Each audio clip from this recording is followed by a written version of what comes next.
i København. Der synges, og der er masser af folk på lægterne her, der fyrer et kanonslag af.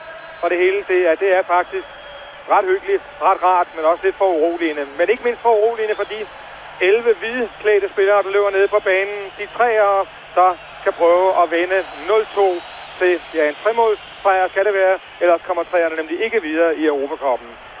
Eller UEFA-cuppen, kan man vel sige. Og Preben, man kan vel godt sige, at man skal være noget af en mere end almindelig fantast for at tro på træernes muligheder her i aften. Ja, jeg tror vel næppe, det er set før, at italiensk hold har vundet 2-0 på udebane, og så smider det væk på hjemmebane. Men lad os nu se, det er vigtigt her, første kvarters tid, at finde en ud af 3 får styr på nerverne, holder den tro, de har fået de sidste 14 dage, holder den og kommer godt i gang. Og her har vi den italienske holdopstilling. Der har været tvivl om Schifo, nummer 7, men som vi kan se, han spiller. Første mulighed til Søren Lyng. Og rart at se, der var lidt plads i Torinos forsvar. Det var der ikke meget af, da de to klubber mødtes for 14 dage siden. Her er bænken med Di Fusco for Torino. Men festen er forbi. Tak for sangen. Ja, det er nogle af de udtryk, der har været brugt siden det første opgør. Og her får vi 1903 opstillingen, som kan se, Anders Bjerre var med, og Søren Lyng. Anders Bjerre spiller med nummer 7, Søren Lyng med nummer 11. Og så Michael Johansen, den ene af de to tvillinger, med nummer 10. Og her bænken, og som de meget snedigt har skrevet, italienerne, M. Johansen ud for begge tvillingerne. Lars Højer. Og her har vi første view af Benedetti med nummer 5. Spilleren, der skal tage sig af Michael Mannicke. Kendt som en skånselsløs markeringsspiller. Nævnes ofte i sammenhæng med den tidligere italienske markør, næsten mytiske markør, Claudio Gentile. Valentini. Nyklippet. Og netop nyudtaget til det italienske landshold, hvor han tidligere har spillet 5 gange. Anoni.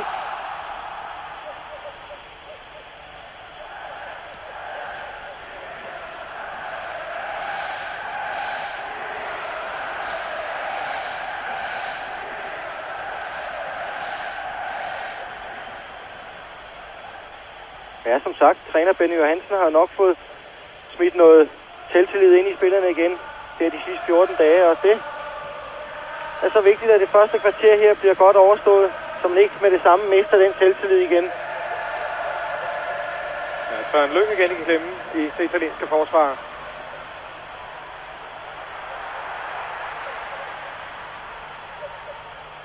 Valentini.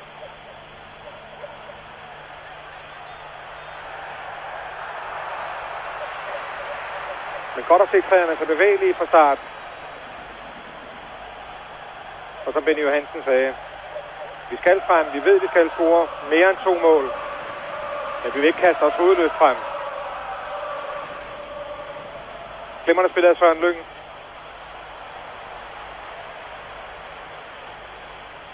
Nej. Men Torino godt tilbage. Spørgsmålet er jo nok, hvor meget Torino så vil satse. Om de også har tænkt sig at stå og vente på, at B903 skal komme lidt frem. Så bliver det nu en stillingskrig. Men normalt angriber italienske hold på hjemmebane. De har et trofast publikum, som også på sin vis også kræver at se deres hjemmehold. I hvert fald forsøger at give dem lidt tilbage for billetprisen. Bentini. Og bageren Palle Petersen mål. Men når du siger trofast hjemmepublikum, så må vi også konstatere, at der ikke er så mange af dem på lægterne i dag. Nej, det er kun den hårde kerne, som altid sidder nede bag målene. Og den hårde kerne omfatter vel i dag omkring 30.000. Der kan være 70 her på Stadio Stella Alpi.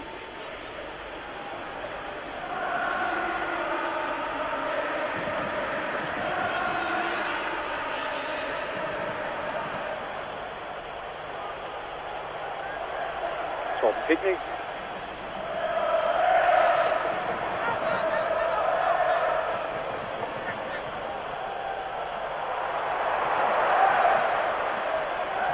Ja, det kunne være sjovt at se, hvis trænerne fik held til at score et mål her i starten, så ville der virkelig blive nerve på hos italienerne.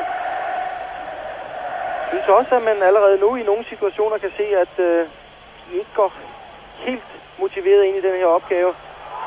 Ja, Lentini får pludselig muligheden. Og herinde kommer Casagrande. Og der var træerne heldige. Ja, en slem fejl fra træernes forsvar. For ikke ekspedere bolden ordentligt væk. Ja, vi ser her igen. Det er Kenneth Wiener, som har haft flere samtaler med træner Benny Johansen efter kampen i København. Og især efter episoden ved det første mål, var han ikke nået med tilbage. Og her var han altså ude i et fuldstændig kiks. Og her ligger han. Nej, det er Ulbjerg, der ligger her.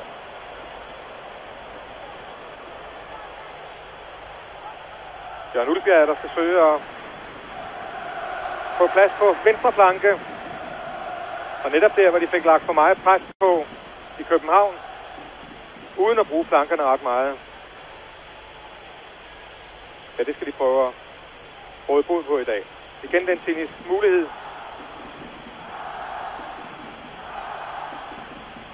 Og det er Casagrande, der ikke får ordentligt ramt på den. Og der er faktisk en nøjagtig lignende situation som i Gentofte, hvor det var Policano, der spillede på tværs til Casagrande.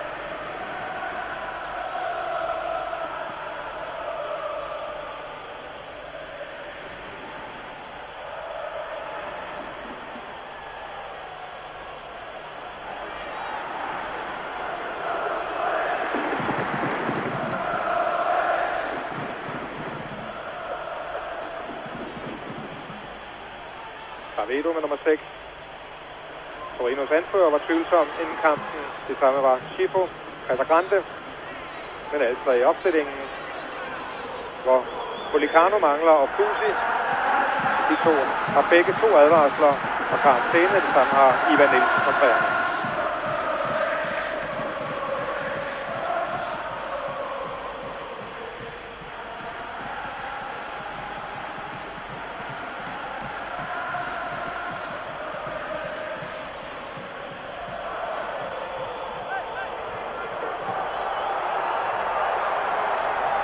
Bruno i nærkampen med Søren Lyng.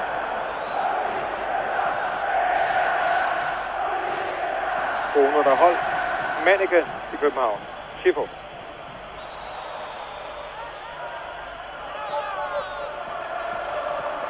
Davido. Casagrande. Glimrende dobbeltpas. Og Palle Petersen får arbejde fra Lars Højer. Og her har vi Diego Tur.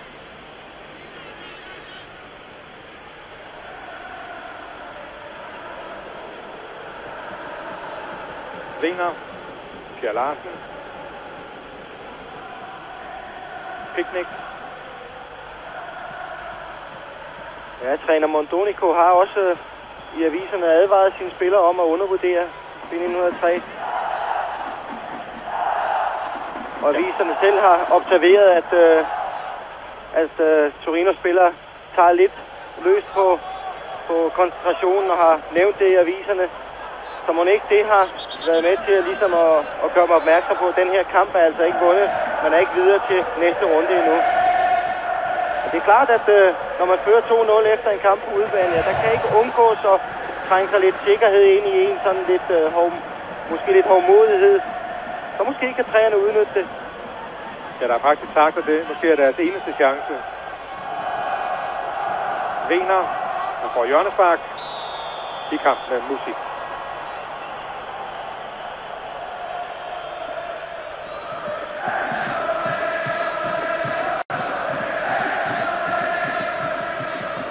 Spillet 10 minutter og en udmærket start af 1903. Lars Højer.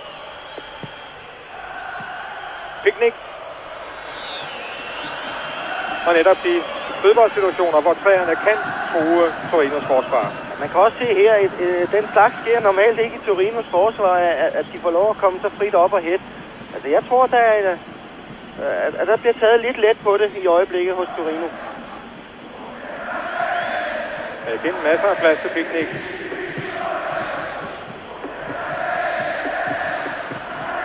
Torino har jo det forsvar i Italien, der er scoret mindst mål hos.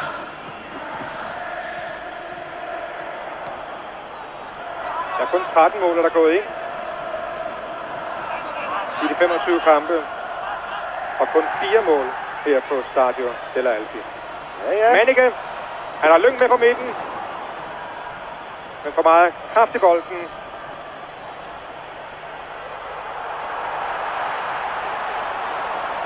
Men bestemt angrebskombinationer, der giver håb.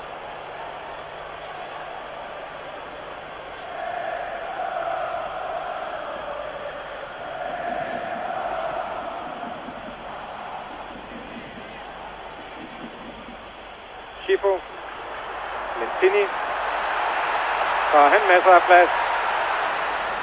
Casagrande.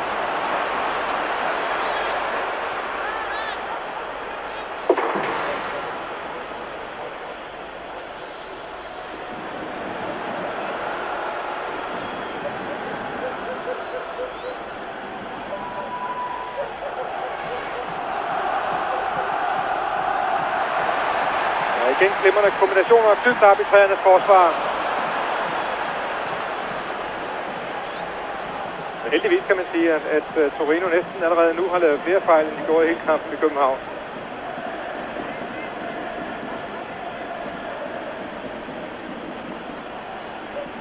Ja, man skulle tro, det var lettere at administrere en 2-0-føring, men sådan virker det altså ikke altid i praksis. Det vil for Torino-spillerne være intet mindre end en katastrofe, hvis de ikke kvalificerer sig. Så det er klart, der er en lille snært af nervøsitet også i dem. Og også som du sagde indledningsvis, hvornår har de italiensk hold været bag eller foran 2-0 og så ikke gået videre? Ja, det virker urealistisk, men jeg synes B903 her i starten har sat sig lidt i respekt og vist, at de ikke er kommet her for at være kanonføde. Den glimrende spillet af Picnic til Lars Højer.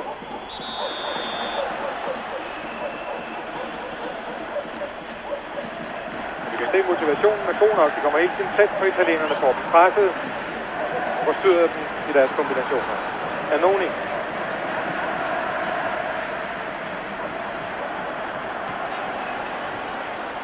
Skændt fra Picnic frem mod Søren Lyng.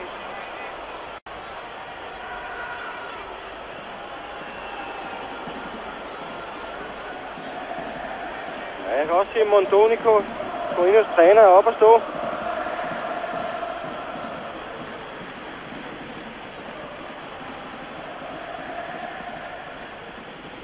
Men det er jo det, en træner gør hver eneste gang. Der er et hold, der er favoritter. Bruger træner den her, lad nu være med at gå ud og undervurdere dem. Og alligevel sker det gang på gang, at man føler sig for sikker.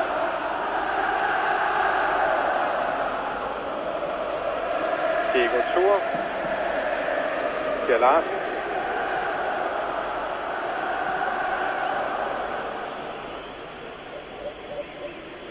Søren Lyng. Manniche. Ja, den var lige ved at gå. Faktisk tænkt af Manniche. Og igen godt pres på for Diego Thor. Ravedo. Musti. Og Italien. Det var et godt prestræner læge her, højt op på Torinos banehalvdel.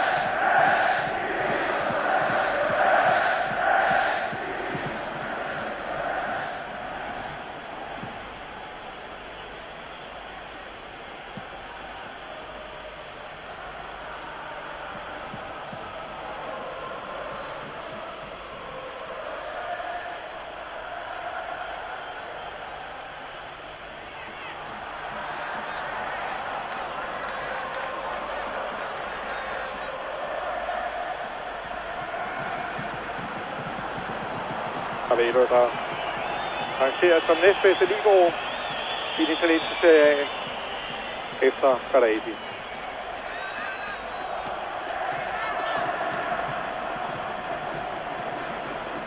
Bruno. Og igen Ravedo.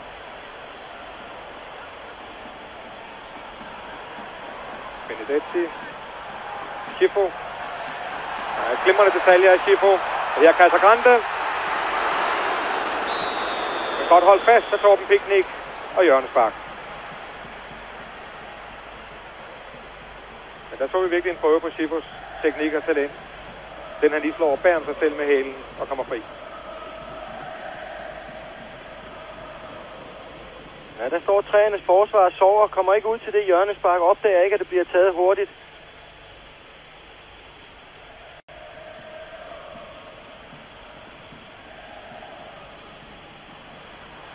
Ja, glemmer en indspil til Lentini, der får frispark.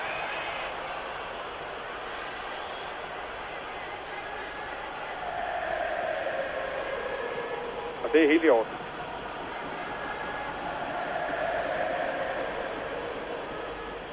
Der kommer Michael Johansen og tager støttebenet for ham.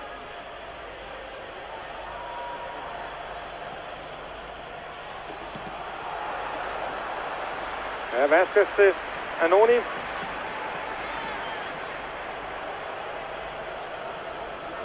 Annoni, der tidligere har scoret 2 gange for Torino i UEFA Cup.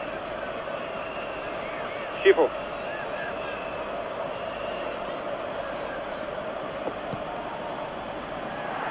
Ja, der var Palle Petersen helt væk, gik fuldstændig galt af bolden. Prøv at se her. Ja, det er først situationen, der udløser hjørnesparket. Og her får vi selve hjørnesparket. Hvis Bendetti får styr på den bold, så er træerne bagud. Ja, det er 2 chancer. Torino har misbrugt. Lidt omvendt af, hvad de havde i København. Der havde de nemlig ikke mere end dem, de scorede på. Det var så også nok jo. Men her har de ikke været så effektive.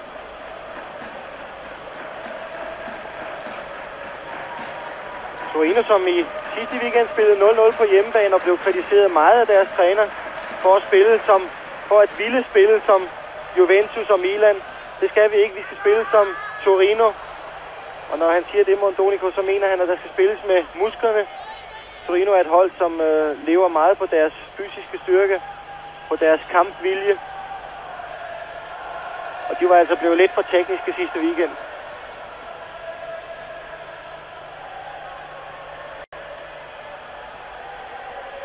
Picknick.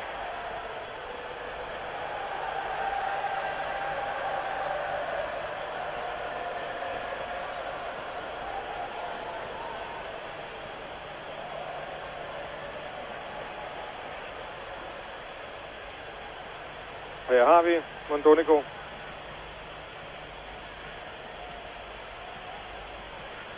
Så er jo lige fyldt 45 år. Pierre Larsen. Michael Johansen.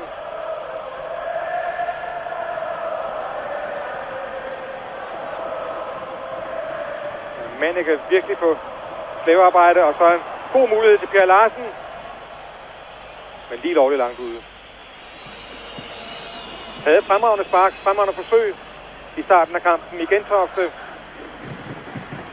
Og her en lignende mulighed.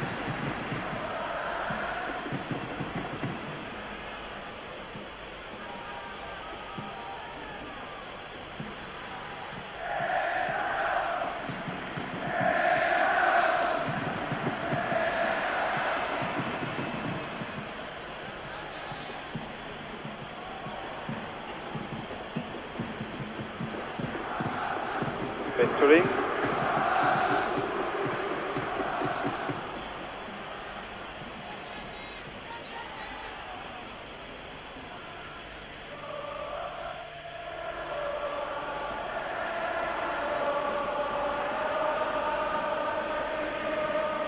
Anders Bjerre. Og i stedet Annoni, Schifo. Lentini er med på midten.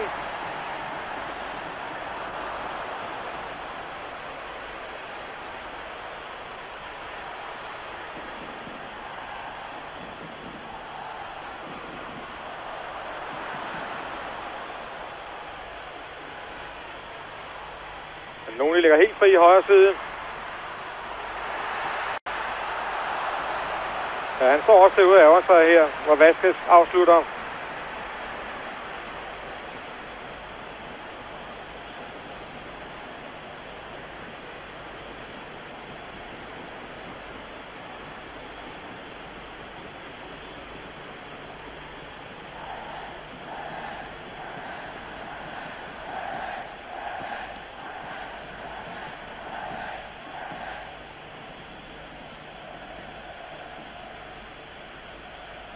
Anders Bjerre.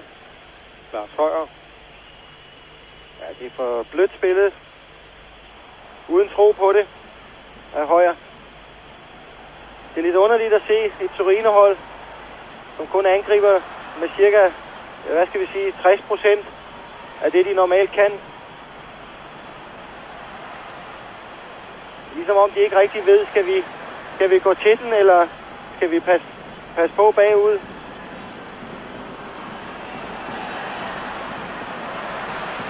Der er lidt elegant spilleri fra Schifo. Ja, vi kan også se, at de hele tiden ligger med 5-6 mand i bagerste zone.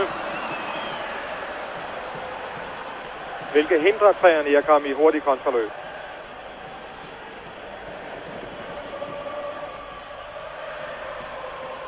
Ulbjerg.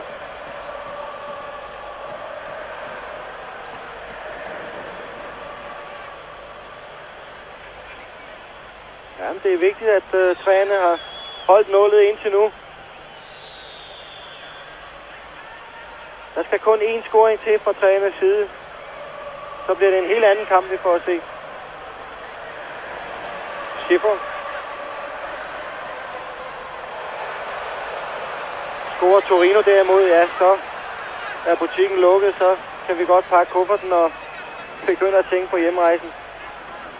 Ja, så er det en ekspeditionssag, som alle regner med, det vil blive overstået. Men lad os ikke håbe det. Picnic. Diego Tur. Men igen er alle på plads. Wiener.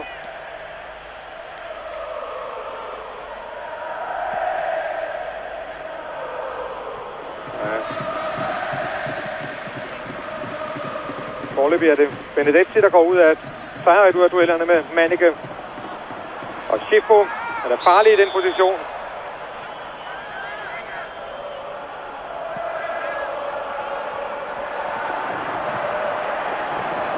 Mussi. Lentini. Det er også svært for Torino at ligesom sætte noget pres på op i angrebet, for de er ganske få spillere. Resten står på midtbanen og i forsvaret ligesom at afvente, hvad sker der? Tager han den, eller kan han drible forbi 2-3 mand? Søren Lyng. Jeg kunne godt tænke mig, at træerne, i stedet for at prøve at spille sig igennem, så smed nogle lange bolde frem til Manneke, og så kommer op og hjælpe ham. For det er klart, at Mannekes markør kan ikke hætte bolden rent væk hele tiden.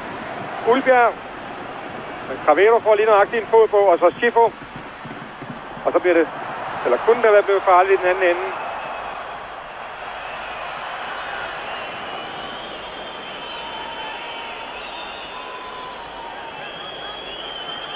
Men igen. Benedetti ved Manneke. Bruno ved Søren Lyng. Picnic rykker med frem. Michael Johansen. Lyng. Kalder Lars Højer på den. Men lige i hænderne på Torinos målmand. Marquesiano. Canoni. Schifo.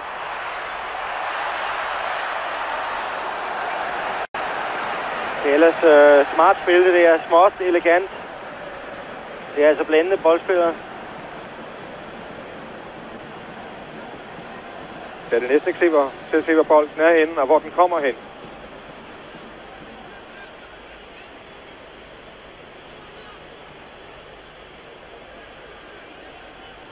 Picnic.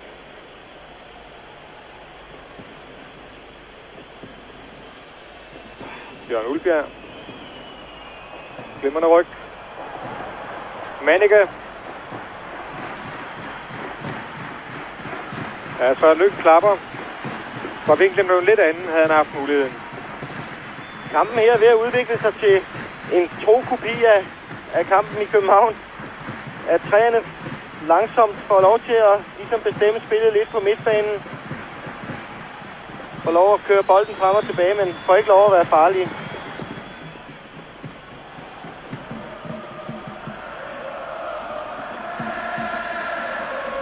pas på ikke at lade sig lokke frem. Lokke er den taktik, som Torino var ganske heldig med for 14 dage siden. Ja, forløst billede af Diego Turen. Musi. Vasquez.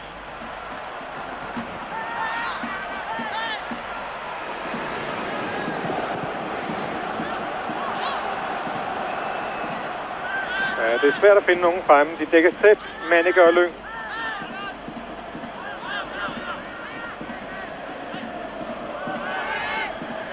Ja, bevægelse, Per Larsen. Ikke stå stille. Casagrande.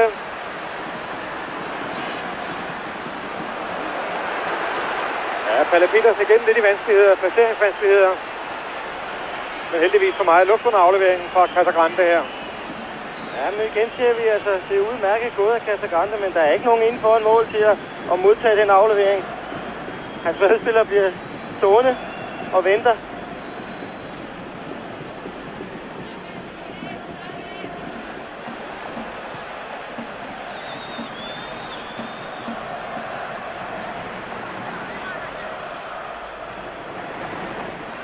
Så har vi lige fået en melding hjemmefra fra Far Johansen, der fortæller os, at det er Martin Johansen og ikke Michael, der er på banen.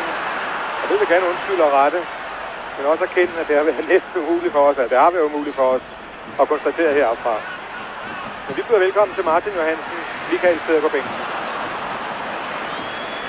Og her var det Schifo, der i virkeligheden er på kontrakt hos Inter og udlejet til Torino. Det er det sidste sæson for Auxerre i Frankrig.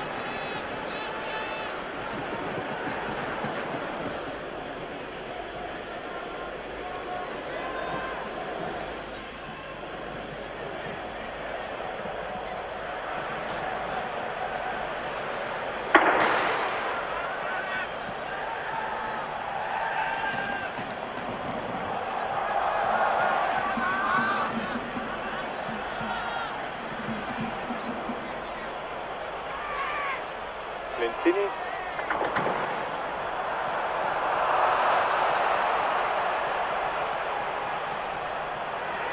Der var masser af plads til Bruno, men Turin i højre siden. Godt solidt, roligt forsvarsspiller Piknik. Det er også rart at se, at i hvert fald med danske øjne, at de italienske tilskuere begynder at blive lidt urolige. Tålmodighed er ikke en dyd i Italien. Ja, så burde den skotske dommer Andrew Waddle have ladet spillet fortsætte og give fordel til Martin Vasquez.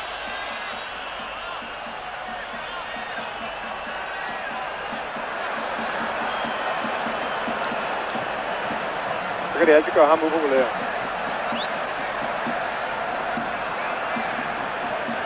Så er frispark, men han genvandt balancen. Schifo. Ja, Casagrande var der, men heldigvis også Piknik. Godt set af Lars Højer. Lyng.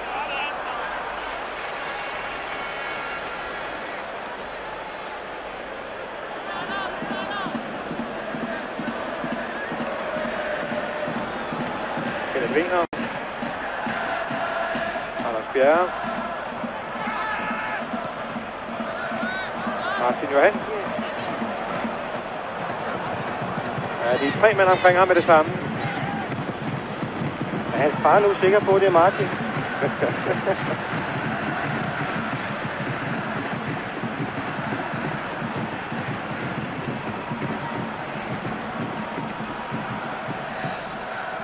Schifo.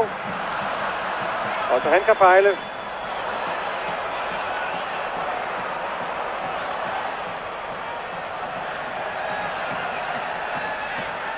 Favero. Og så er det Casagrande. Han skal ikke at lave straffe på ham. Selvmål i stedet for Lars Højer. Lars Højer prikker bolden fra Casagrande. Og slukker lyset i Torino. Lars Højer, der scorede mod Trabzonspor. Det vigtige mål i København.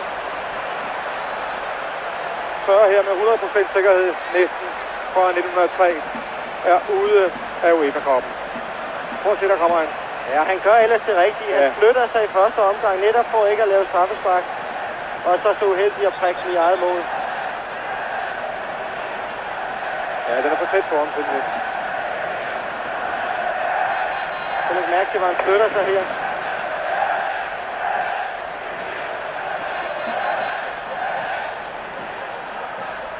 Helle med Torino. Og masser af raketter, romerlys rundt omkring på stadion. En halv time holdt træerne, og så afgjorde det næsten selv.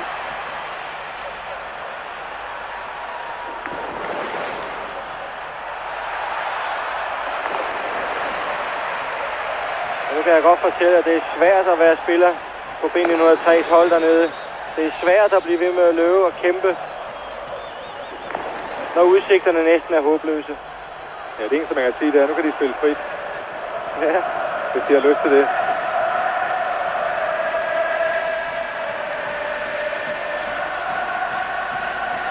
Ja, Montolico.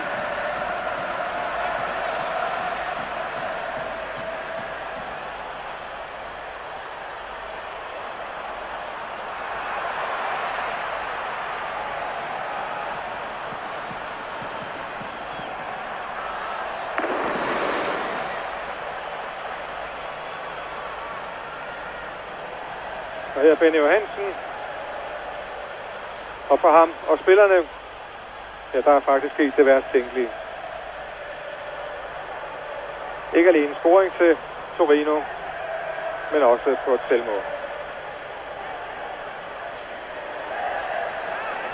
Ja, man må så til gengæld også acceptere, at Casaranda laver et par rutinerede driblinger ind i feltet.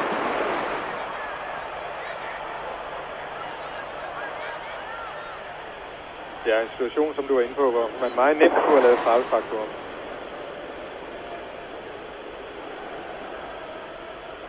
Musi. Schifo.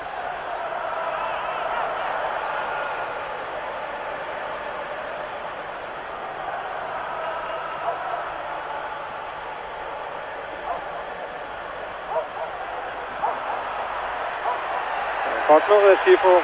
Så der vender Turin. Og her kommer Musi. Casagrande igen på midten. Der. Det er godt. Kæmpet af Torben Piknik. Ja, han er uhyggelig farlig, Casagrande.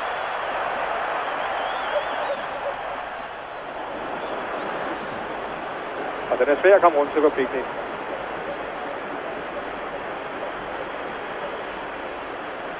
Det er også igen løse markeringer i B903's bagerste forsvar, der giver midtbanefolkene plads til at rykke med op.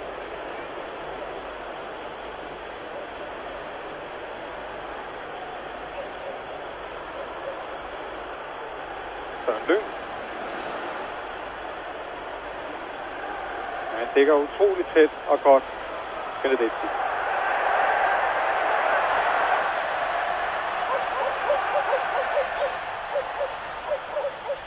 Står træner Benny Johansen altså også i en svær situation. Hvad skal han sige til sine spillere i pausen? Skal vi angribe? Eller skal vi blive tilbage og få et pænt nederlag? Eller hvis vi angriber, risikerer at få en ordentlig øretæve? Det er de overvejelser, en træner må gøre sig. Der er vel også nogle overvejelser, der har en del psykisk islet med hensyn til debuten eller starten på spillet om det danske mesterskab på søndag, hvor 1903 skal spille mod Frem i Valby. Ja, det er klart, en gevaldig øretæve vil ikke hjælpe på selvtillid. Nej. Men heldigvis møder de ikke Torino i Superligaen.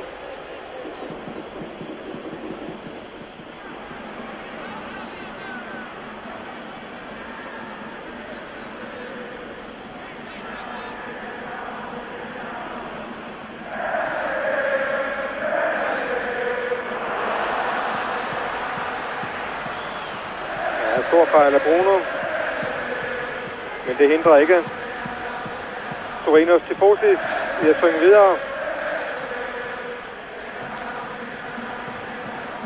Tyren kaldet klubben Man må sige, det er Matadoren, der sover nu. Det er tyren, der styrer spillet. Lentini. Glemrende driblinger. Var årets spiller sidste år. Er der ikke frispark der?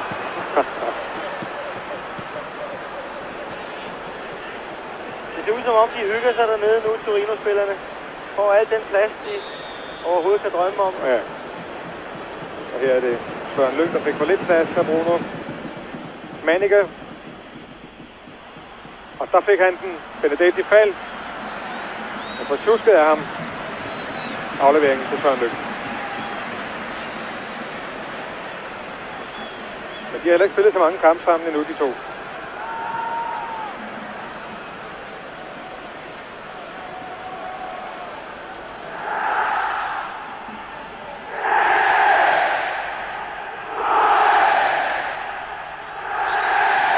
Søren Lyng bliver trænernes næste store angriber her. Jeg har selv haft fornøjelsen af at møde ham. Og det er virkelig en mand, der vil frem en god mentalitet. Hård angriber.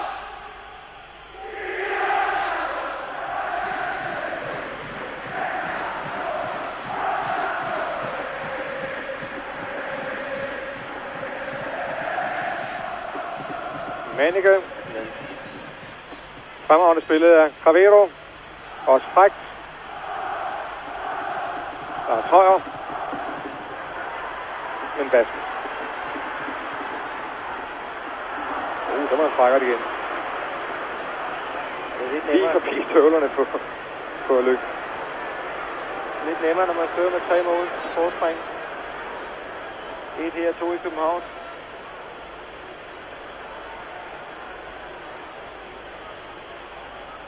Lentini. Schiffer.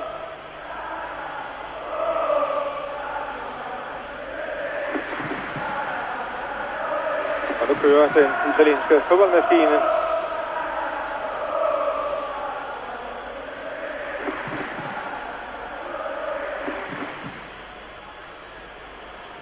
Fuldbjerg.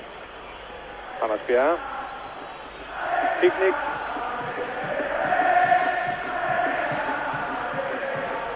Og Martin Johansen.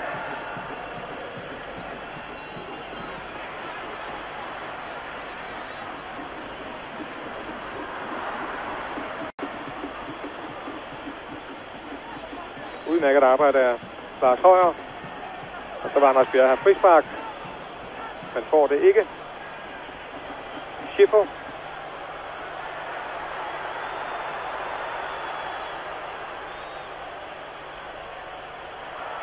Og Anders Bjerre. Martin Johansen. Mannicke. Ja, det er smart nok spillet, men ikke smart nok.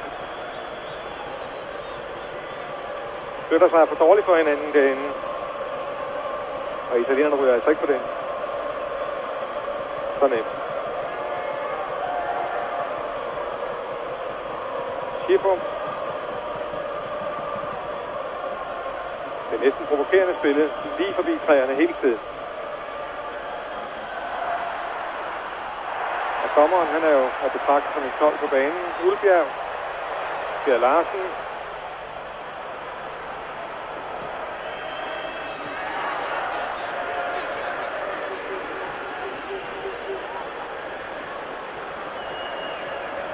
Lars Højer siger til Martin Johansen, at vi har haft den på højre flanke.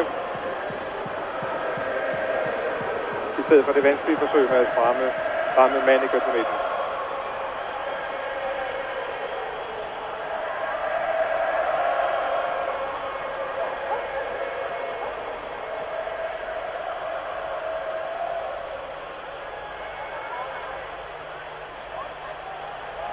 En glimrende aflevering fra Schiffer.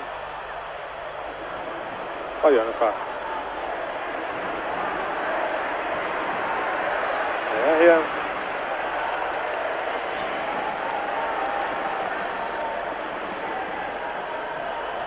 Så må man være mere gang i det. Mere fremadrettet bevægelse. Men også der skal passes på bagude. Men Turin holder tilbage. Det samme gør Bruno. og Musi. Ja,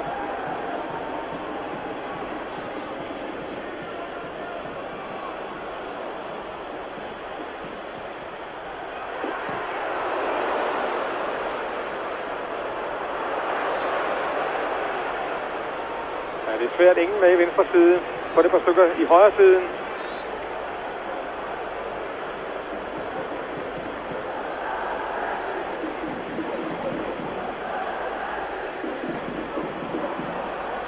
Og Mondonico står stadigvæk gestikulerende op i sin boks.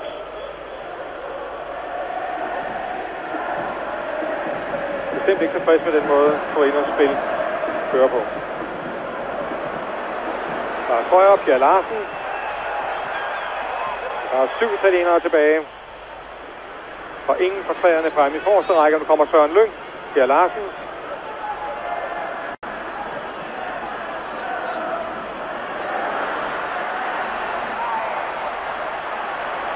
Benedetti.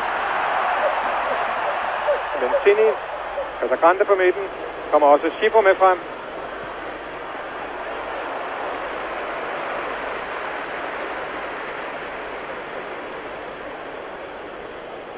Det er også for lidt 1903 for ud af det fremme.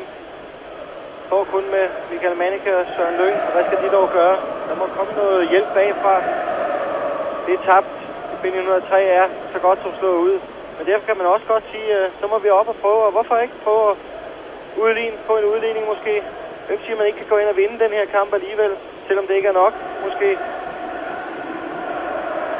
Men lidt mere for selvtilliden, for at gøre lidt mere ud af det, burde man nok smide et par mand mere med frem, når chancen er der. Det her Manneke står alene derinde. Jeg skal simpelthen lægge lidt mere pres på, tro lidt mere på, at det kan lade sig gøre. Ja, vi var inde på før med selvtilliden. Det ville da være dejligt for selvtilliden, hvis man kunne rejse hjem med et uafgjort resultat. Selvom man var slået ud, var det en flot præstation. Bruno. Ja, så laver Lyng frispark mod ham.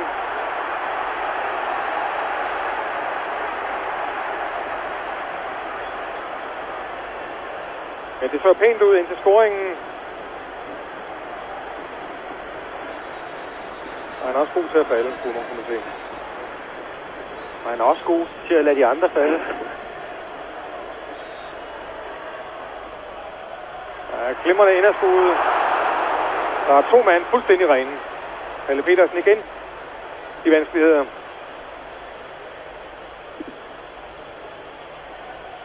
Og det har han ikke haft det ret godt med i den her første halvleg. Nej, det kan godt være, at han alligevel kan mærke lidt, at Martin Johansen, han har Lyng med sig. Ulbjerg. Ja, udmærker ikke ret Manneke. Ja. Er godt presset. Og glimrende angreb. Søren af Manneke ikke får. Trækker lige frygteligt af et sekund før til den bold. Men der så vi igen tegn på, at det kan lade sig gøre at true udfordre Torinos forsvar. Ulbjerg først. Og lige ved at overliste målmand Macchiani. Og Manneke med 4 Torinos spillere omkring sig. Der kan vi også se, at der er 4-5 træer oppe i italienernes straffesparkfelt. Og det giver lidt uro og lidt større chance for, at en af dem i hvert fald får bolden.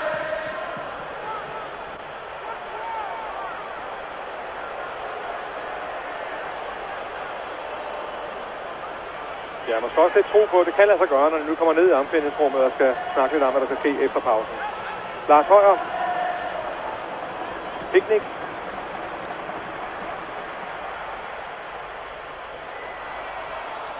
Og Ulbjerg får hjørnespark.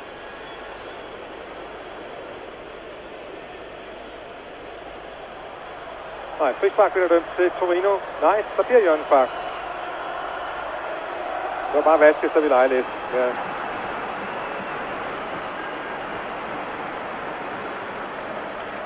Lars Højer går over for at sparke.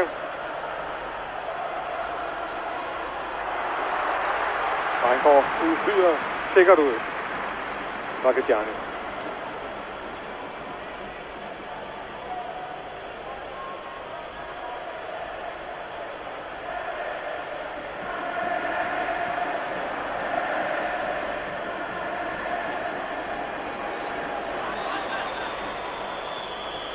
Og her lyder dommer Andrew Wattles fløjte for de første 45 minutter.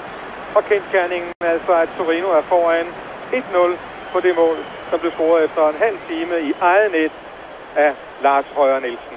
Og hermed siger Elkjær og Jørgen Mahler tak for første halvleg. Vi er tilbage med anden halvleg, men først skal vi rundt om studiet. Det er dog ikke nær så meget, som det var inden kampen blev fløjtet i gang. Og her har vi lige situationen endnu en gang, for at vi ikke skal glemme den.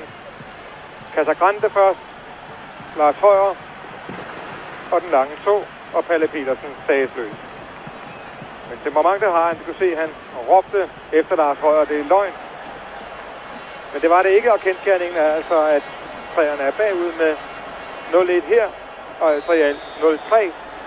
Så de hvide engle skal virkelig leve op til deres navn her efter pausen, her i anden halvleg. Og det er faktisk også det, de kan have deres håb i.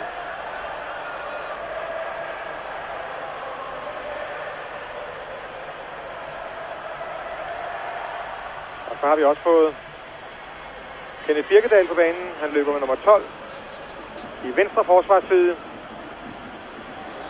Der hvor Benedetti laver klart frispark mod Anders Bjerre. 22-årig Anders Bjerre med fortid i AGF og KB. Og tidligere spillede Europacup for AGF, var med i kvarter af kampen, 0-1-kampen på Aarhus Stadion for et par år siden. Kjær Larsen med bolden. Mannicke, Lyng, Anders Bjerre, Martin Johansen ind i feltet. Men der er virkelig her, har vi Kenneth Birkedal. Så har erstattet Jørgen Ulbjerg i venstre bakside.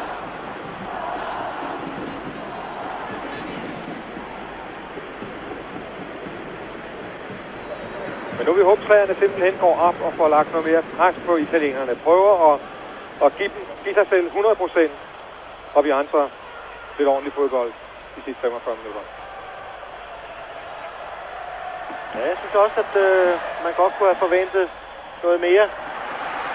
Ja, her er det igen Casagrande, der var spil i feltet sammen med Musi, men der er ikke for offside. Jeg tror, at jeg mangler noget vildskab i træernes indsats i dag. Det er ligesom om, de er lidt kyste af at komme herned til Italien, og man har ikke givet det den chance, som det fortjener, når man er nået så langt og har gjort det så flot, som træerne har. Jamen, så skal man da også simpelthen give liv og sjæl for at i hvert fald prøve, og det mener jeg ikke, træerne har gjort i dag. Picnic. Mannicke. Og her der kommer Birkedal, han er alene. Kæmpe chance. Gode kombinationer.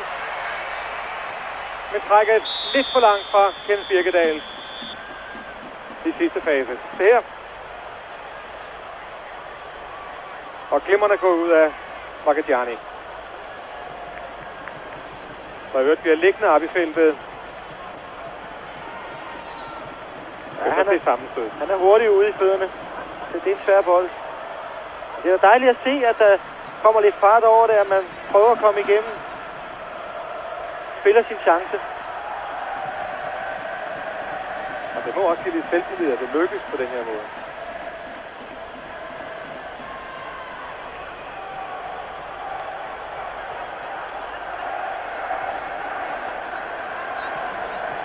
Marchegiani, der regnes for en af rivalerne til landsholdspladsen, som tænker ændrer målmand. Her Palle Petersen.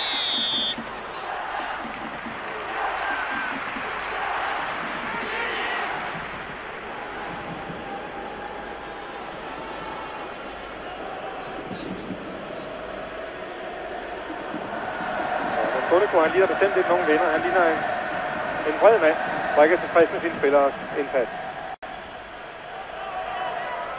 Ja, det synes jeg nu ikke, han har grund til, fordi Torino gør lige nøjagtigt det, der er nødvendigt. Her er Schifo og Casagrande. En godt dækket af Kenneth Wiener. Musi. Igen Schifo. Han er farlig derude. Men vinder af duellen igen, Kenneth Wiener. Martin Johansen. Wiener rykker med helt frem. Den dækkes af Noni. Stier Larsen.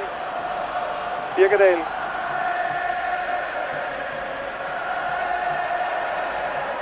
Mannicke. Og for en gang skyld rykker sig fri af Benedetti.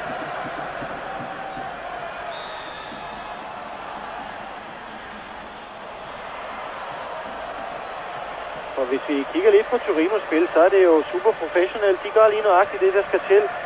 De angriber med ganske få mand, og det lykkes dem alligevel at være farlige, mens de stadig har rigeligt med folk nede bag i til at modtage et eventuelt modangreb fra 1903. Så jeg synes, det er professionelt arbejde.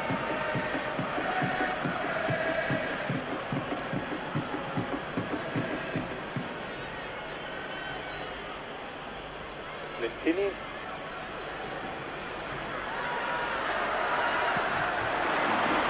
Ja, det lykkes for ham. Fræk dribling med baglinjen. Cavero. Schifo.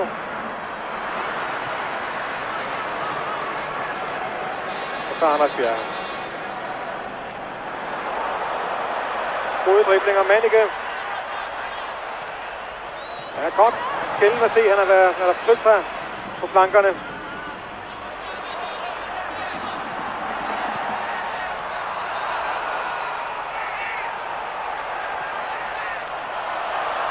Ja, stikker godt af i øjeblikket træerne. Og hjørnespark. Men her ser vi lidt af det pres, der skal til. Prøver at komme op i feltet. Udfordrer italienerne 100%.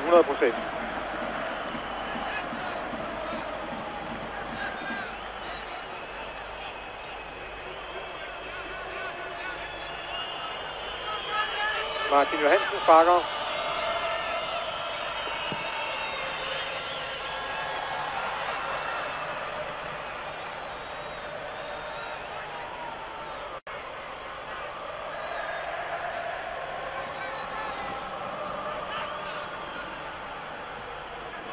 Glimrende Mannicke.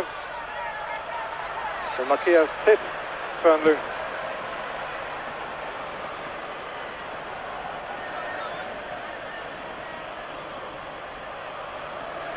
Ja, vi kan også. Og Benedetti går ind og holder benet på Mannicke, og han får ikke korrekt frispark. Men det er ikke meget, han har haft at se til den skotske dommer, Morten. Ikke mange problemer i hvert fald. Birkedal. Ja, det er også ret usædvanligt, at en Europacup-kamp forløber så stille og roligt som den her. Siger lidt om vigtigheden ikke har været, at skarpheden, vil jeg hellere sige, ikke har været i kampen. Spændingsmomentet. Den Martin Johansen. En uhyre sikkert spil. Det var rigtig andet.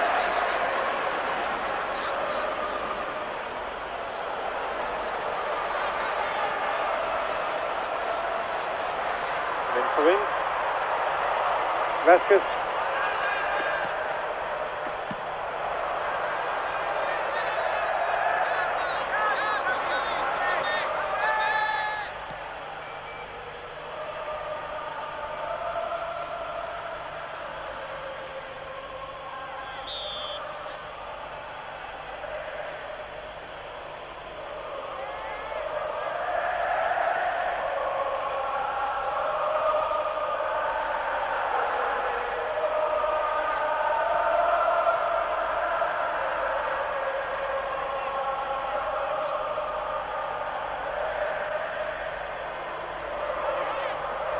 Cavero, Lentini.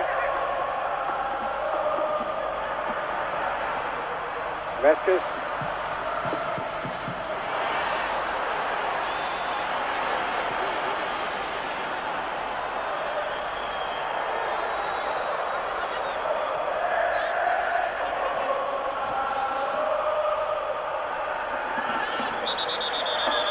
Ja, han kommer ikke fint forbi, men de stopper også italienerne.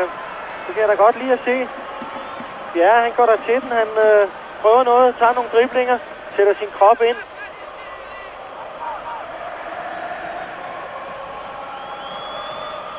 Lars Højer. Picnic. Ja, udmærket.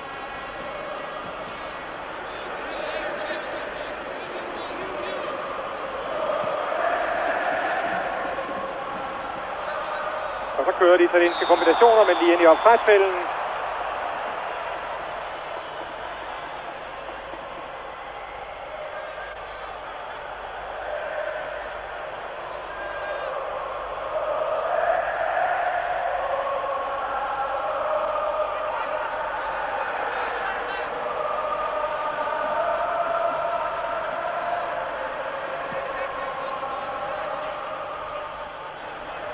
Ja, kommer godt op, Mannicke.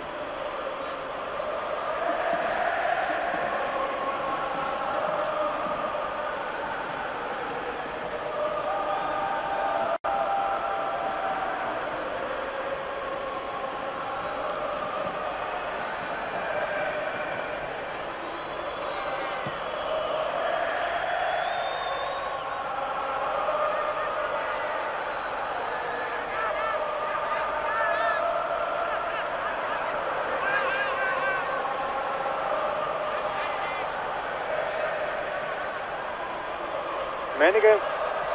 Og her kommer Lyng og Pierre Larsen. Og så Birkedal. Jeg mangler lige det sidste træerne.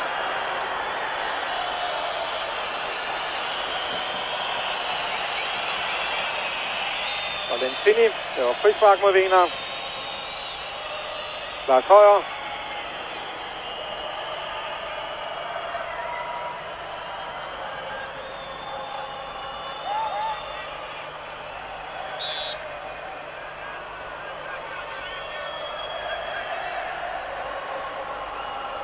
Og så en udskiftning hos Torino.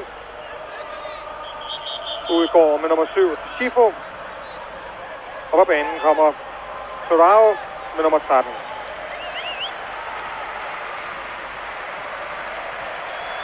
Schifo, der var småskadet, blev prøvet inden kampen. Og altså erklæret klar. Men der er heller ikke nogen til, at han overbelaster sig mere nu. Sorter på banen.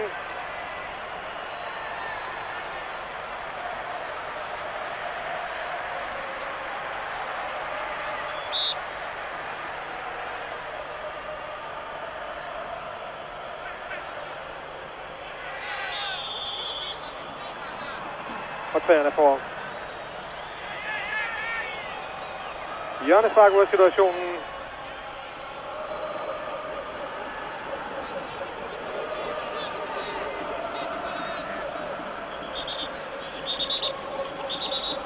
Og det må de have 5 af mod Torinos 4.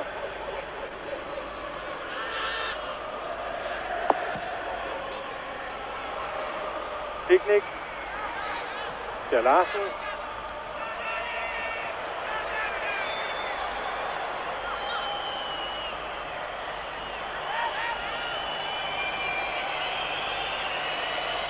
Ja, nu bliver Torinos tilskuer lidt.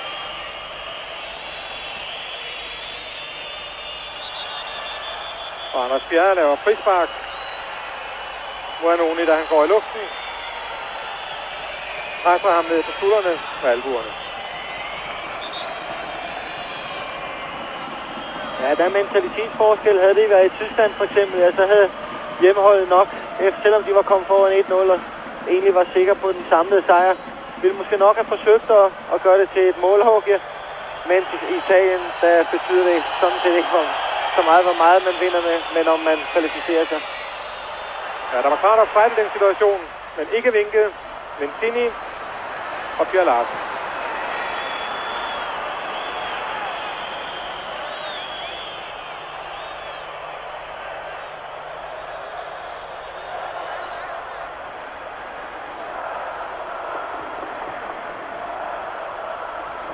Som andre er ved at komme lidt mere temperament af kampen, selvom Benny Johansen står her med rolig smil. Musi.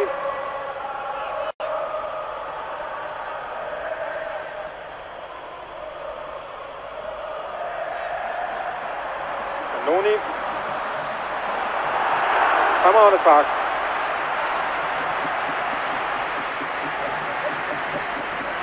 Første farlige langskud i kampen.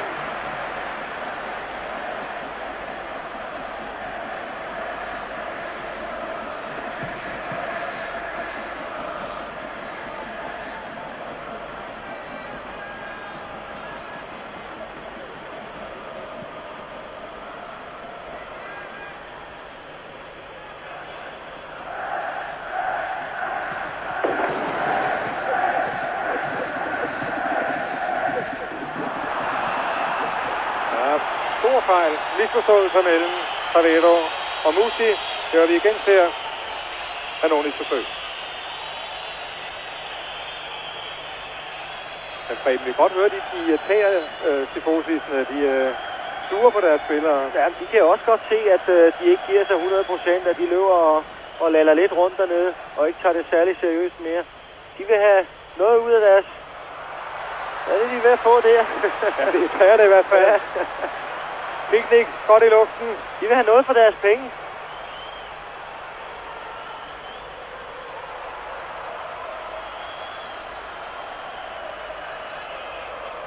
Han kommer godt med træerne efter en Lyng. Og det er det udfordringen af italienerne, vi vil se. Birkedal. Den tyske aflevering fra Diego Tur. Vasquez. Masser af plads til Sordo. Så her vil have mere plads.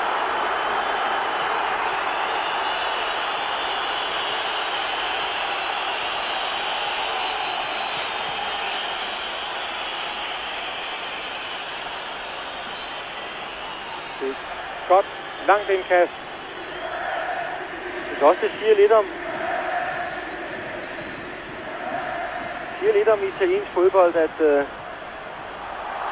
Tifosierne ikke engang er tilfreds, når ens hold er kommet så langt i en Europacup-turnering. Alligevel vil de have sejre og mål. Men det er vel også ud fra betragtning af en 2-0 i København, så burde de også kunne give dem noget mere her. Så der stod i avisen i dag, kom ud og være med i euforien.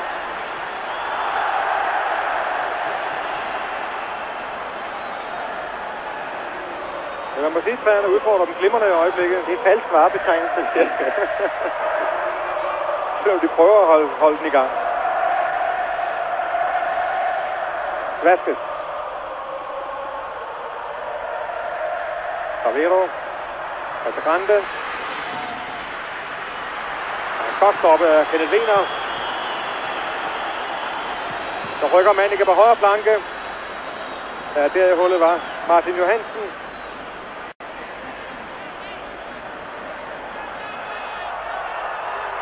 Vasquez.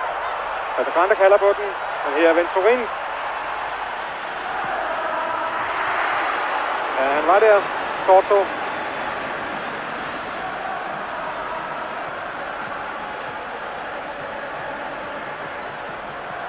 Men der er afgjort kommet tempo, intensitet i kampen i øjeblikket.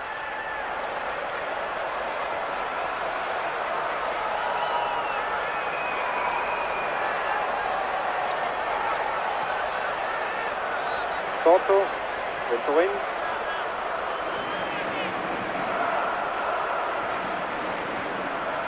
Lestini.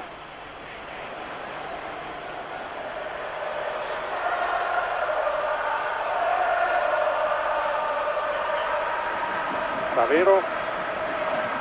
Musti. Casagrande rykker. Godt dækket af.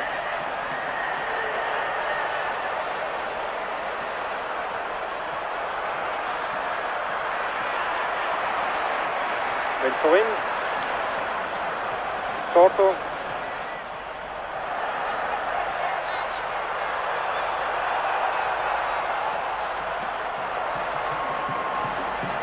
Til langspillet af Piknik. Casagrande er ved at blive en skudmulighed til Anoni, der i stedet laver frispark mod Lars Højer.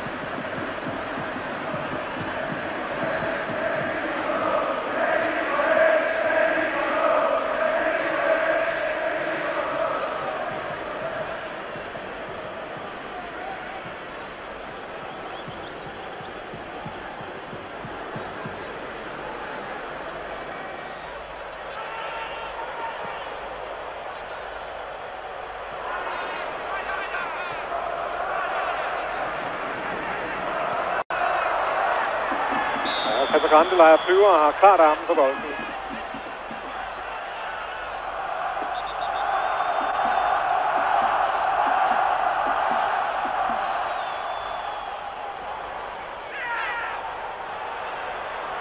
Men igen meget, meget sikkert målmandsspil af Marchegiani.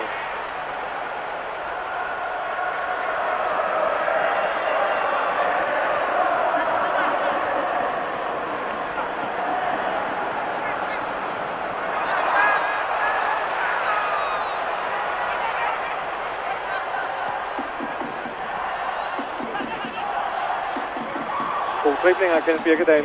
Ja.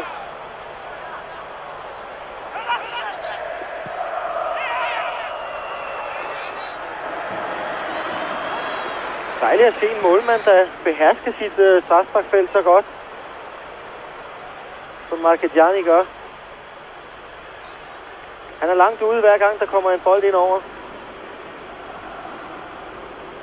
Ja, det er så spillet godt og bryder godt ind. Sikkert ind.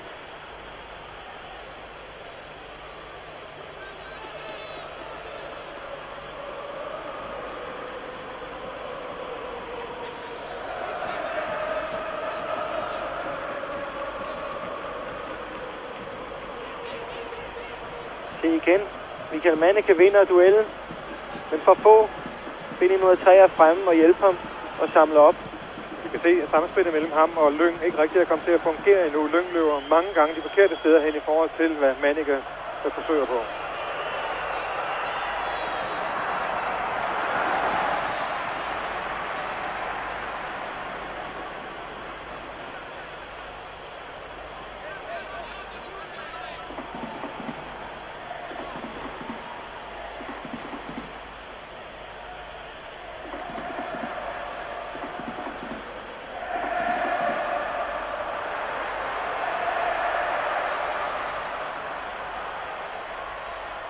Det er måske også lidt svært at sammenligne B903 i en kamp som den her. For det første så tidligt på sæsonen, for det andet mod et hold, som, ja, man må sige det, som det er på alle punkter.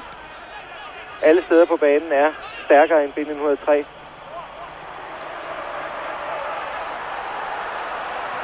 Er fortsat placeret som nummer 4 i den italienske Serie A, som er verdens stærkeste liga. Prøv at se den der. Her Venturini her. Vasquez, glimrende set til Cravero. Kommer Casagrande på midten.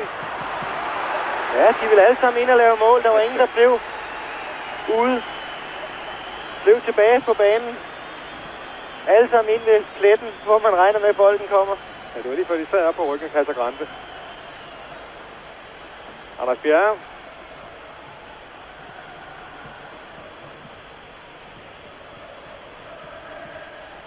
Og Vasquez. Men som vi lige var inde på, sandheden er jo, at nummer 4 i Serie A og B903, at de har kun spillet én kamp, nemlig det første møde for 14 dage siden med Torino i 3 måneder. Ja, i hvert fald kamp af betydning. Og det er klart, at det kan ikke undgås. Men altså, man må også sige, at selvom B903 måske havde spillet nogle kampe i Superligaen, så er der altså langt fra at være nummer 4 i Serie A. Og så til at være tophold i Superligaen. Men har der gjort det utroligt flot i den turnering her, B903? Ja, på Hvem havde troet på det? Bayern München og Trabzonspor.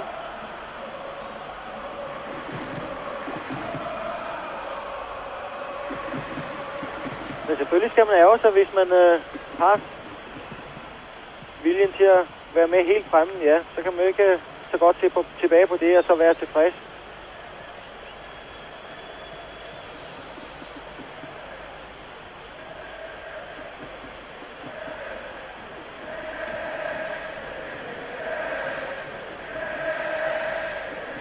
Det ville i hvert fald være den forkerte indstilling.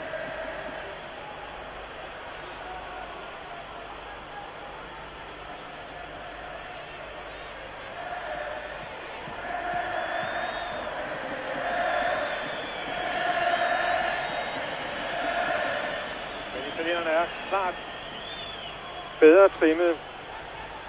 De har mere snært i deres spil. Mere skarphed.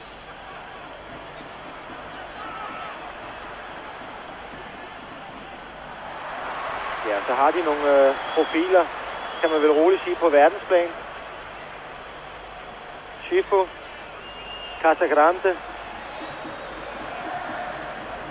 Vasquez. Det er jo alle sammen spillere, som kan gå ind på næsten et hvilket som helst landshold. Det er profiler, det er enere.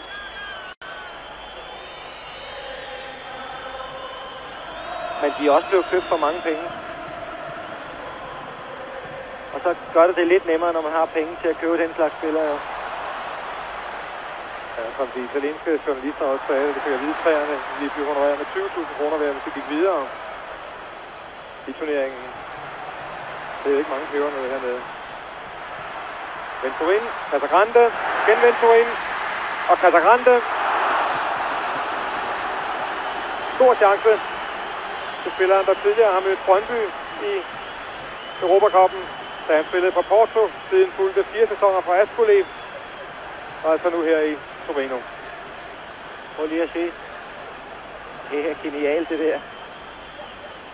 Det er ikke så genialt, men den hælaflevering. Ja, han er ikke brasilianer for ingenting. Du mener, der var lidt samba i den bevægelse?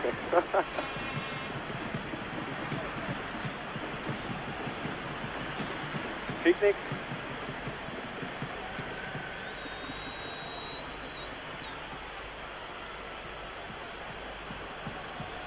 Ja, han er på hårdt arbejde, Manninger foran. Dækket hele tiden tæt for svære bolde at arbejde med. Ja, igen.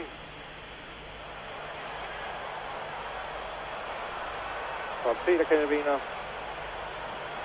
Og her er Manninger, men ingen bold. –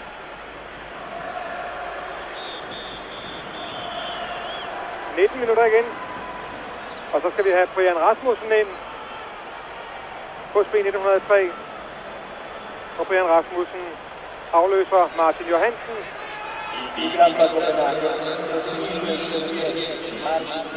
Og Brian Rasmussen her tidligere spillet for Vejle har haft 15 sure måneder, kan man vel roligt sige, i B1903. Kun 6 gange ud af omkring 50 mulige har han været med i startopstillingen. Men til gengæld har han scoret i samtlige de 6 kampe. Men lad os se, hvad han kan tilføre spillet. Der var tale om, at han ville have haft sig med fra start, Benny Johansen, netop på grund af hans højde i straffesparksfeltet sammen med Manninger. Ja, man må nok sige, at det er lidt af en stor chance at få i en kamp her, som i lang tid har været afgjort mod en modstander, der er toptrimmet. Og så skal en og vise, at man egentlig burde have været med fra starten. Det er altså en noget vanskelig opgave.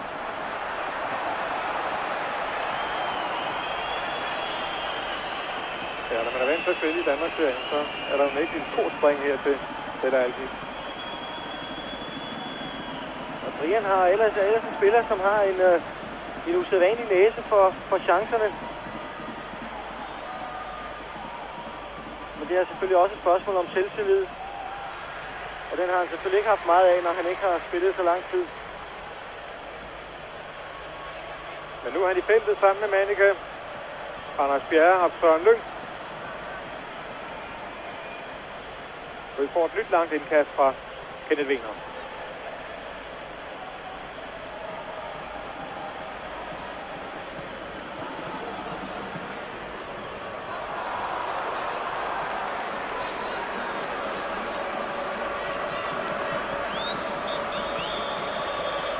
Og så en ny udskiftning. Udgår med nummer 3, Musi. På banen kommer med nummer 14. Høj. Il Torino sostituisce il numero 3 Mussi con il numero 14 Poi.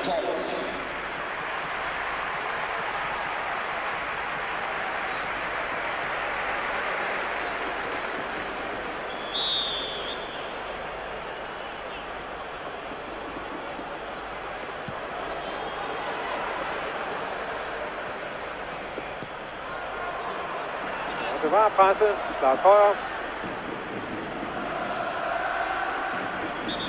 Det er nu 7. eller 8. gang, at B903 har brugt det her lange indkast. Altså, den er efterhånden stivet ind, tror jeg, hos italienerne, så det vil være smart måske med et kort for ligesom at bryde rytmen. de er indstillet på, at den kommer langt, så det har de taget højde for. Ja, det er som om, de har købt de arealer, hvor den lander. De står der helt stille.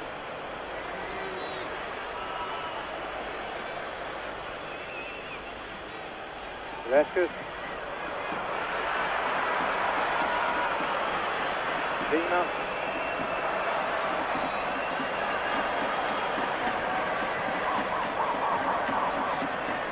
Bliver lukket ind derude. Der er Tøjer. Han kommer fri. Manike. Ja, han har spillet suverænt. Benedetti. Og så er der masser af plads. Godt set af Per Larsen.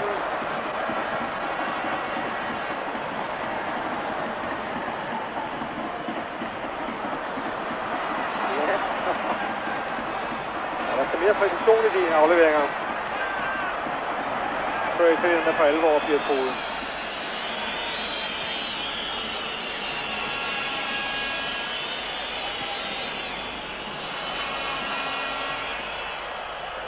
Der er smart været af Birkedal. Over for Lentini. Per Larsen.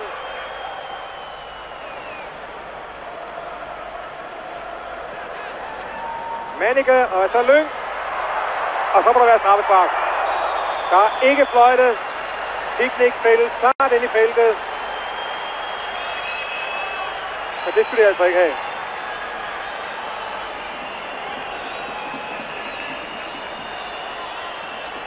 Se her. Godt lavet af Manike og af Lyng. Og der er ikke straffespark. Prøv at se igen.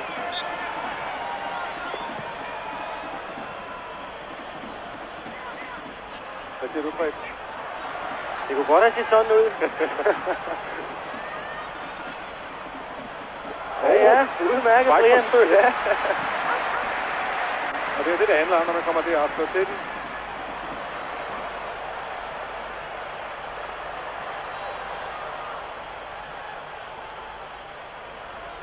Vasquez.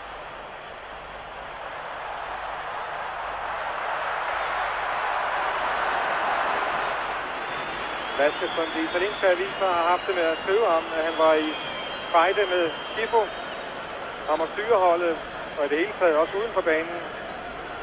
Men det svarede træner Montonico på i går, han sagde, det kan jeg ikke forstå, de bor sammen hver gang de er ude at rejse.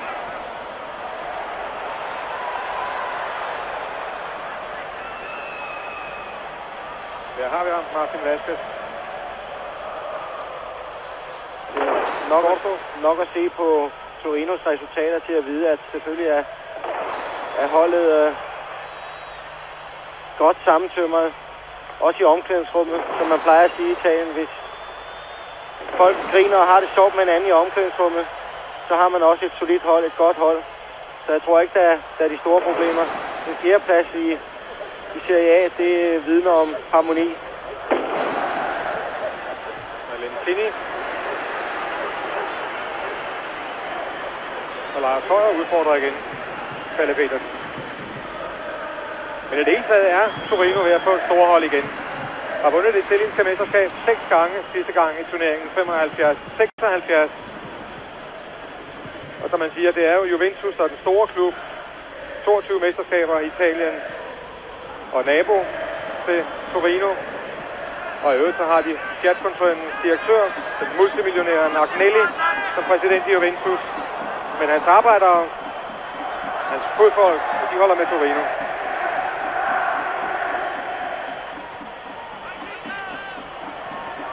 Torino, der i slutningen af 40'erne næsten udgår det italienske landshold, der selvfølgelig er Birkedal.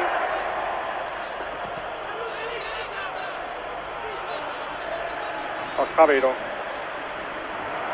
Men de havde 8-9 mand i den italienske landsholdsgruppe, der holdet styrte ned ved en stor katastrofe her uden for byen, og samtlige spillere blev dræbt. Casagrande. Godt gået ud af Palle Petersen.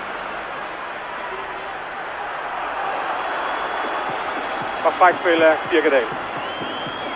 Bjerre. Lars Højer. Brian Rasmussen helt med på højre flanke. Her. Den går ikke, Brian.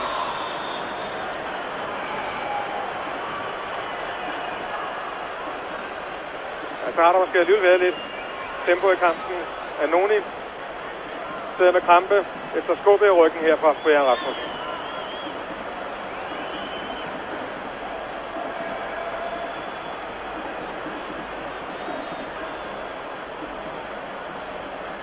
Ja, Noni, der ligger der, har også været på farten hele kampen igennem. Har været spilleren, som har erstattet på bedste vis Fusi, som ikke er med i dag.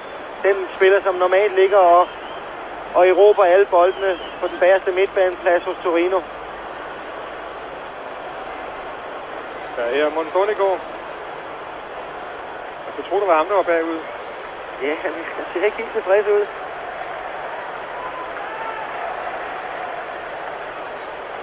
Og Anoni er op igen. Og her er det den specielle hyggebelysning, italienerne er så gode til. Og Benny Johansen, og man skal nok burde have satset lidt mere i den her kamp.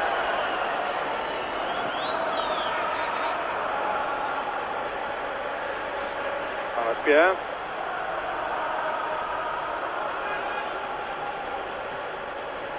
Så Manike, man får at se igen. Magagiani står næsten derude. Der afleveringen falder.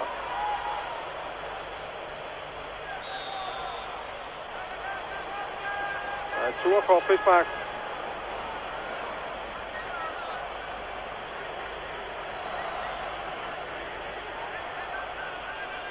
Kender Anders Bjerre, der har gjort det glimrende på midtbanen. Og Picnic. Men det bliver aldrig rigtig farligt.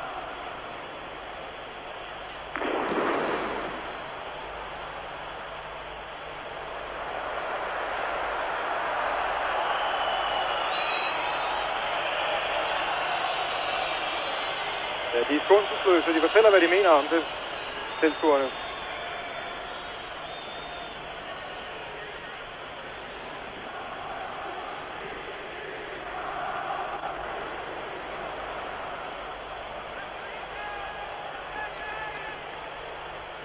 Ja, det har ikke været en rigtig Europacup-kamp. Med benhårdt spil og hårde tacklinger, hårde svækkampe. Picnic kommer godt i luften. Bjerre.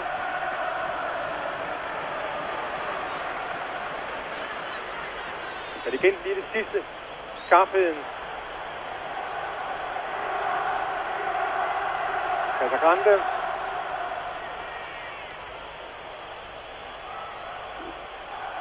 Og her igen skuddet fra Bjerre. Kommer godt op. Torben Picnic.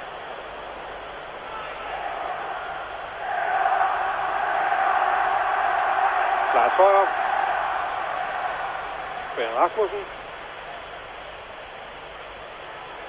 Ja, det kan rigtig komme videre, Bjerre, i den situation. Vinger. Tur.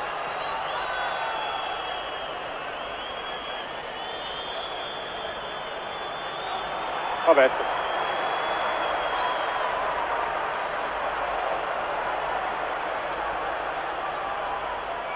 Ja, det er fænomenalt, det der. Så har han vist været hele turen igennem. Ja, en forrygende spiller, Vaskes. Og netop kombinationen med ham og Schifo på midtbanen normalt, det udgør virkelig et stærkt par.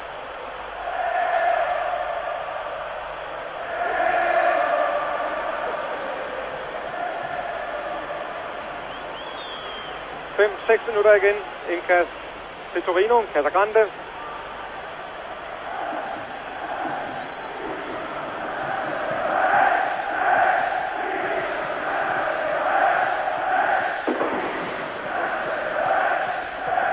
Benny Johansen.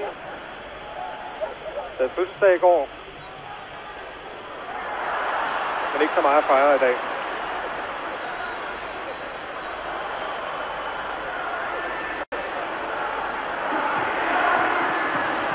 Venturin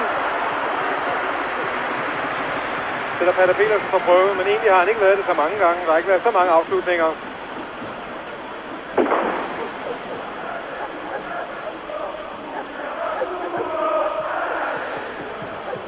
lidt svær hoppende bold.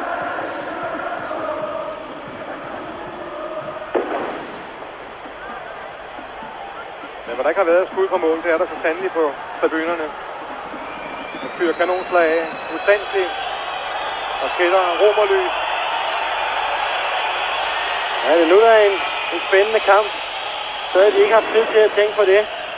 Nu sker der ikke rigtig noget, så...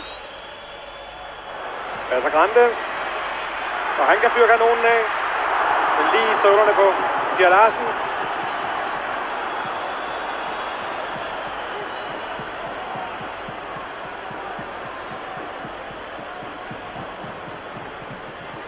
Når man ikke bliver underholdt, så må man underholde sig selv, jo.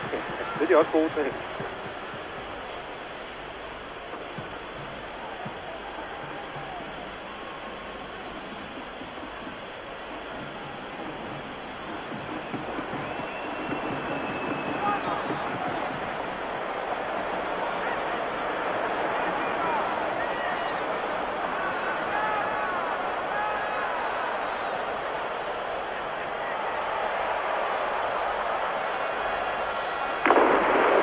Ja, det gør det heller ikke svært for træerne at dække op. Men her Bruno.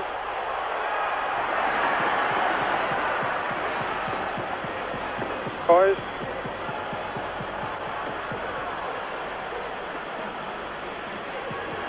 Og offside. Han bliver ved med at spille. Palle Petersen får lige ravet bolden over tværreben. Kan formentlig ikke høre dommerens fløjt. Prøv at se her.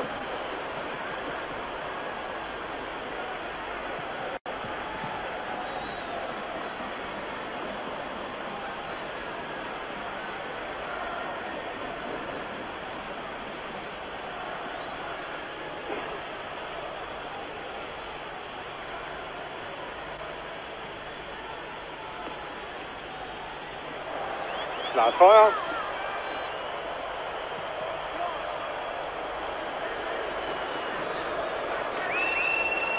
Og der er ingen tvivl om, at det nu er trætheden, vi er ved at se melde sig. Nu bliver det dejligt for træerne, hvis de kunne få udlignet. Lille plaster på såret. Men ikke på den måde.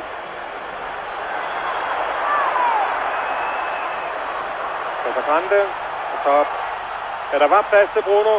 Men godt dækket af Kenneth Wiener, og så laver han klar frispark, tager benene på Wiener.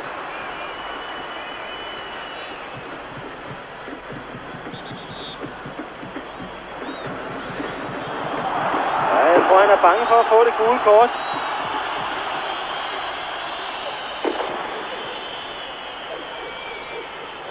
Ja, det kan jeg godt forstå, for han har et i forvejen, Bruno.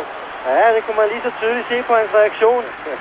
Har allerede undskyldt. Jeg tror, det er 43. gang, det der. Ja, han var næsten hen og give dommerne knus.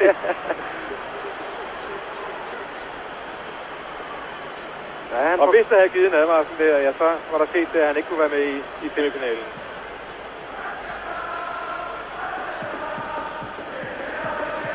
Fik en advarsel i København. Sammen gjorde Vasquez, Policano, Kusi og Anoni. Og det betød altså, at Kusi og Policano ikke kunne være med i dag.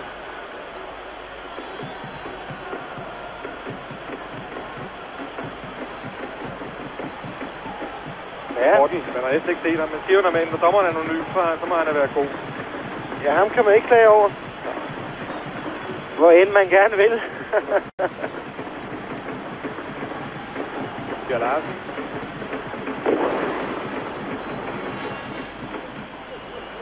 Og så lige lidt til posekig.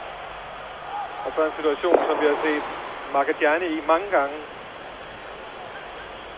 Går næsten op, som om det er en skidøvelse, han laver. Så det er en demonstration fra fodboldbogen. Løfter benet, armene højt op og griber bolden sikker. Ja, den harme kunne træne godt have brugt lidt af.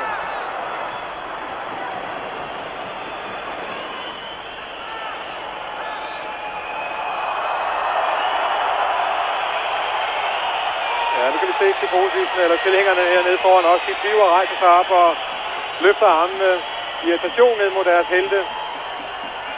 De kan se dem trække tiden, så den lægger tilbage til målmanden. Men de er her igen næste uge. Ja.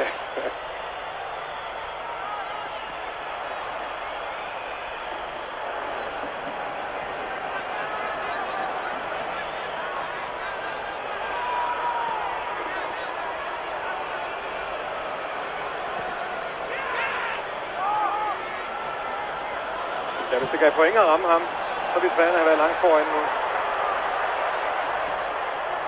Casagrande.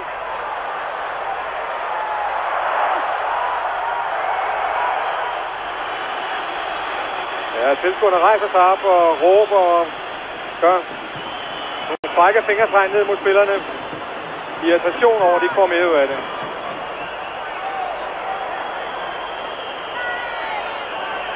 Men kendsgerningen, der var der næsten at spille et minut over tiden, er at B1903 er ude af UEFA-koppen efter at have elimineret Aberdeen, Bayern München, Trabzonspor.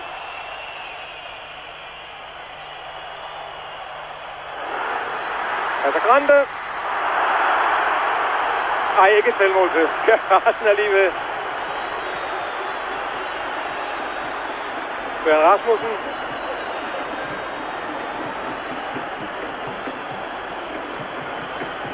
Altså, så prikker Pierre Larsen. Og Palle Petersen klar. Næsten hans største redning. Søren Lyng. Så fik han også prøvet at skyde på mål.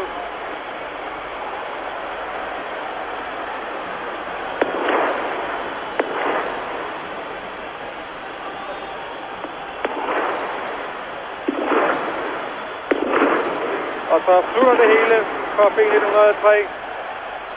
Nej. Det er en ny bold, vi skal have. Og prøv at se hvordan. Raketter, kanonslag, hammer rundt i luften. Og der har, som vi sagde før, været strande flere gange. Og vi fik lige den nye bold ind. Og så gjorde Waddle tegn på, at det hele er overstået. B1903 er ude af UEFA-koppen. Elimineret med 3 mål mod 0 af Torino. Og altså i aften kun et 0-1 nederlag på selvmålet af Lars Højer efter en halv time. Og hermed siger 3 Mælkær Jørgen Mader foreløbig tak for nu her fra Stadio dell'Alpi i Torino.